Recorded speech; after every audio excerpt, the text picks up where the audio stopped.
Dear student, आज हम देखते हैं पॉल्यूशन का पांचवा पार्ट। इसमें हमने दो पॉइंट्स रखे हैं, पॉइंट 7 जो पहले पार्ट में जिसका वर्णन हमने किया था।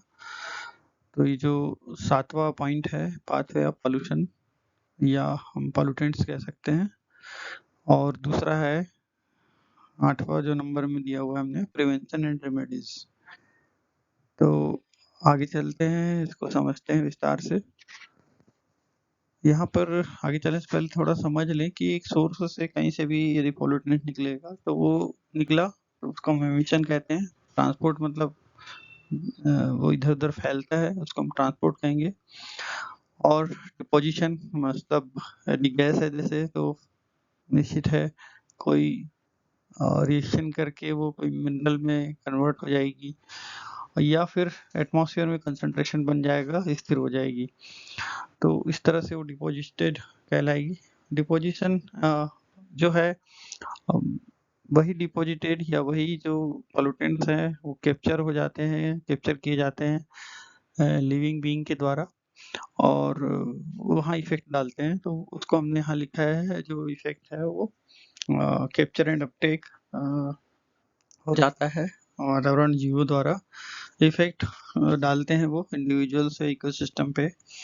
बायो केमिस्ट्री होती है उनमें, और फिर बायो एक्यूमुलेशन हो जाता है, और वो फिर अपना प्रभाव डालते हैं। और जब तक वो किसी ऐसे अवयव में कन्वर्ट ना हो जाए जो कि पॉल्यूटेंट्स ना कहलाए, मतलब ऐसे डिग्रेडेशन या ऐसी ट्रांसफॉर्मेशन हो जाए उनका जिससे वो पॉल्यूटेंट्स के रूप में ना रह जाए, तब तक वो सराउंडिंग या एनवायरनमेंट में रहते हैं। तो पाथवे में हम देख रहे हैं कि एक सोर्स होता है और आखिरी सिंक होता है। तो हम चलते हैं आगे, विस्तार से समझते हैं। हम यहाँ देखते हैं कि पाथवे में क्या होता है, पॉल्यूटेंट्स मूव करते हैं सोर्स से एनवायरनमेंट तक, और ये तो उनका इंट्रोडक्शन होता है, मतलब आना होता है, और फिर वो विभिन्न प्रकार की क्रियाएं करते हैं या इफेक्ट डालते हैं।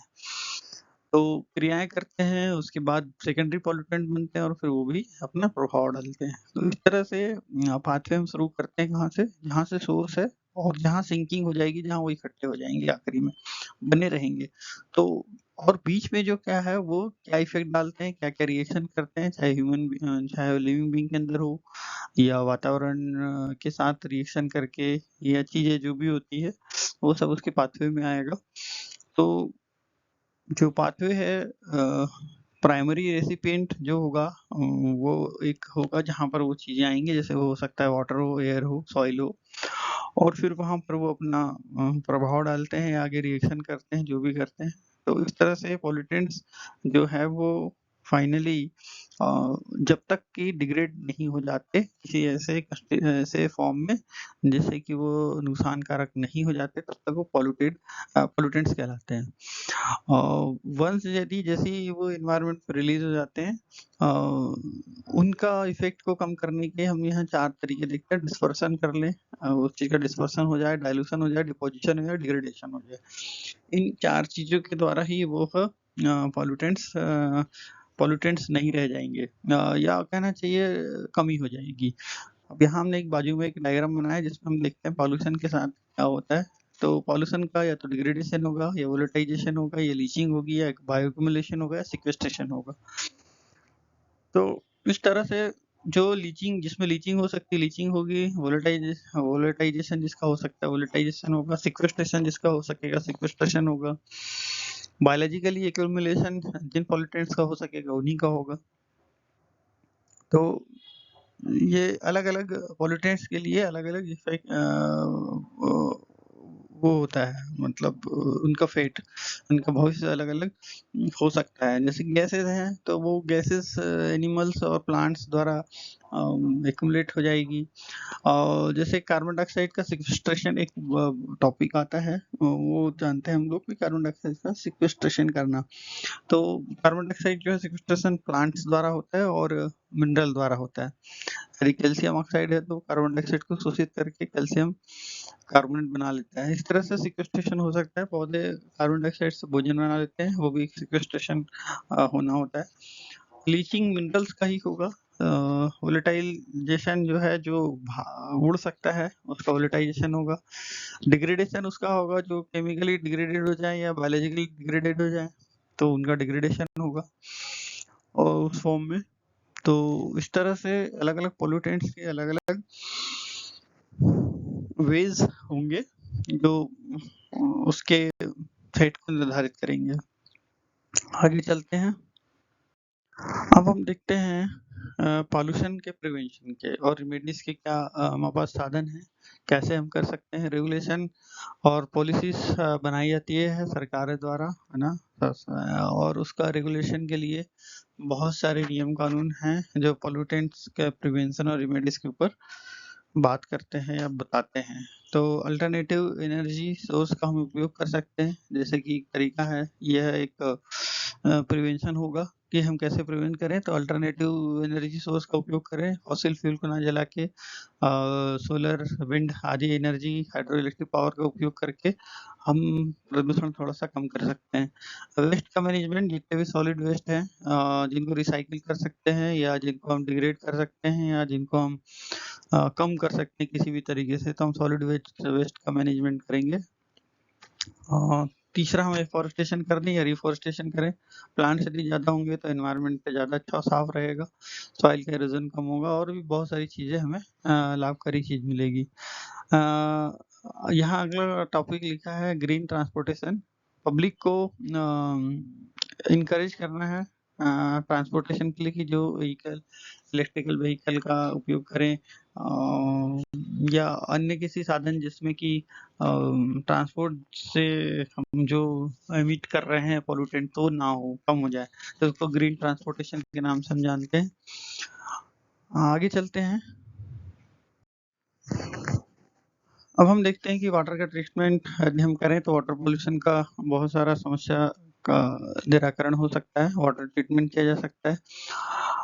अवेयरनेस एंड एजुकेशन फैलाने से,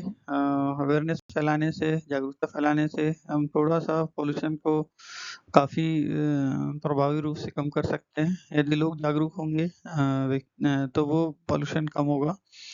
हम इस तरह से पॉल्यूशन ना फैले करके सभी को बताने से चीज़ें बड़ी सार्थक रूप से पॉल्यूशन में कमी आएगी। कैसे हम उसको कम कर सकते हैं, इसका प्रचार प्रसार होना चाहिए, शिक्षा होना चाहिए, ट्रेनिंग होनी चाहिए। इसके बाद हम देखते हैं टेक्नोलॉजी और इनोवेशन से हमें बहुत कुछ मदद कर सकती है। अब हम बहुत सारी रिसर्च करके, बहुत बड़े पैमाने में रिसर्च करके पानी को कैसे साफ कर सकते हैं, हवा को कैसे कर सकते हैं साफ, ये सॉलिड कम मैनेजमेंट कैसे कर सकते हैं सॉलिड वेस्ट का।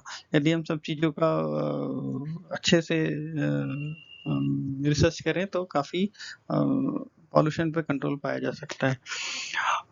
एक और पॉइंट है कि प्लास्टिक का रिडक्शन करें, या तो प्लास्टिक को रिसाइकिल करें, रीयूज करें, या हम उसको रिड्यूस करें, कम करें उपयोग। 3 तरीके से हम प्लास्टिक को कम कर सकते हैं, प्लास्टिक का पॉल्यूशन फैलने से। और जो ये बहुत ज़्यादा प्रॉब्लम क्रिएटिंग, क्योंकि सबसे ज़्यादा टाइम लेता है डिग्रेड होने में नेचुरली, हज़ारों साल लग जाते हैं कई बार तो ये जो प्लास्टिक का जो रिडक्शन करें, प्लास्टिक का हम कमी करें किसी भी तरीके से, तो प्लास्टिक का पॉल्यूशन कम होगा। एक और टर्म आता है माइक्रो प्लास्टिक। ये भी बहुत स्वास्थ्य के लिए और पर्यावरण के लिए बहुत नुकसानदेह है। यहाँ पर इसका वर्णन जरूरी है कि माइक्रो प्लास्टिक कितना हैजार्डस है अभी। इसके बाद करते हैं बात sound proofing and urban planning की। तो साउंड पॉल्यूशन के लिए हमें साउंड प्रूफिंग और अर्बन प्लानिंग करनी चाहिए, अधिक से अधिक पेड़ लगाने चाहिए। शोषित कर लेते हैं साउंड को, और हम कुछ इस तरह से अर्बन प्लानिंग करें जिससे कि नॉइस रिडक्शन कम हो। अर्बनाइजेशन के कारण बहुत ज़्यादा नॉइसेज हो रही, गाड़ियाँ बहुत चलती है या जो भी एक्टिविटी ह्यूमन बीइंग के द्वारा की जाती है उससे बहुत ज़्यादा नॉइस उत्पन्न होता है, पर्यावरण में प्रदूषण होगा। जनसंख्या की कमी करना भी एक जनसंख्या यदि कमी होती है तो भी वो पॉल्यूशन कम होगा। जैसे हम जानते हैं कि जितना पॉल्यूशन शहरों में है उतना पॉल्यूशन गाँव में नहीं है, क्योंकि गाँव में वैसी चीज़ें भी नहीं है और संख्या भी कम है, जबकि शहरों में वो पॉल्यूशन फैलाने वाले साधन भी बहुत हैं और जनसंख्या भी ज़्यादा है। अतः हम देखते हैं अर्बनाइजेशन होने से पॉल्यूशन बढ़ता है। तो एक ये चीज़ बड़ी इम्पोर्टेंट है ध्यान रखने की। तो आई थिंक आपको यह वीडियो काफ़ी अच्छा लगा होगा। Thank you for watching. Please comment, share and subscribe and like this channel video. Thank you.